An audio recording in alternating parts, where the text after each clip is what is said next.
When you think of an ant, you probably imagine one of these little guys crawling around on the floor looking for crumbs to eat and generally being a tiny nuisance. But when you compare that image to this one, you realize that not all ants are created equal. These leafcutter ants are super strong. In fact, they can each carry 50 times their own body weight. And if that doesn't sound impressive, let me put it another way. The average male leafcutter ant weighs about 1 milligram.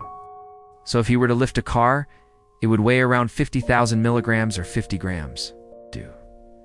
To get a sense of how heavy that is, just pick up a 50-gram weight and then try to walk with it between your legs. Not so easy, right? That's what these ants do every day.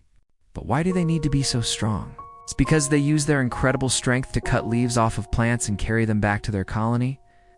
There, the ants deposit their leafy bounty into special chambers, where they grow a fungus that the ants eat.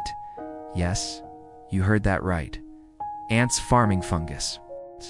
It's true. In fact, some scientists even call leafcutter ants agricultural ants, because they cultivate their fungus just like farmers grow crops.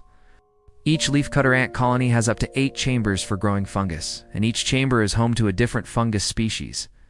The ants carefully select which leaves they bring back to the colony, storing the best ones in the biggest chambers and the worst ones in the smallest chambers. Smaller chambers are also used for storing waste, so the ants can recycle the nutrients inside. But why do the ants need to grow their own fungus instead of just eating the leaves themselves? It's because the leaves contain tough chemicals that are hard to digest. But once the leaves are chopped up and exposed to air, those chemicals break down and the fungus can absorb them, turning the leaves into a nutritious meal for the ants. The ants also spread the fungus spores around their colony as a form of fertilizer, which helps to speed up the growth of new fungal crops. The only problem is that growing fungus indoors isn't exactly easy. Even if you have perfect temperature and humidity, it can take weeks to get a crop to harvest size. But leafcutter ants don't have to worry about things like that, because they keep their fungus farms at the perfect temperature and humidity year-round. They do this by working together to maintain a massive underground nest. You see, leafcutter ants live in huge colonies that can have millions of members. All of those ants work together to dig, maintain tunnels that can stretch over 200 meters or 650 feet long. The tunnels are also up to 10 meters or 33 feet deep, which protects the ants from predators and helps them stay cool during the day. When it's time to harvest, the ants use their collective strength to push the fungal fruiting bodies, also known as mushrooms, out of their underground farms. Then they carry the mushrooms back to their chambers, where the party really starts, you see. The younger ants line up to grab a piece of the mushroom and run back to the nursery.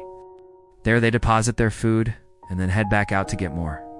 Meanwhile, the older ants, whose job it is to defend the colony, protect the nursery by biting and stinging any intruders.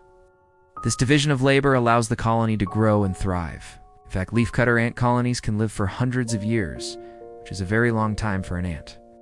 In general, ants are some of the most successful creatures on the planet. There are over 12,000 known species of ants living in almost every habitat on Earth, and they play an important role in the ecosystem by aerating soil, dispersing seeds, and controlling populations of other insects. But no matter where you find them, you can bet that the leafcutter ants are among the strongest of them all. Thanks for watching.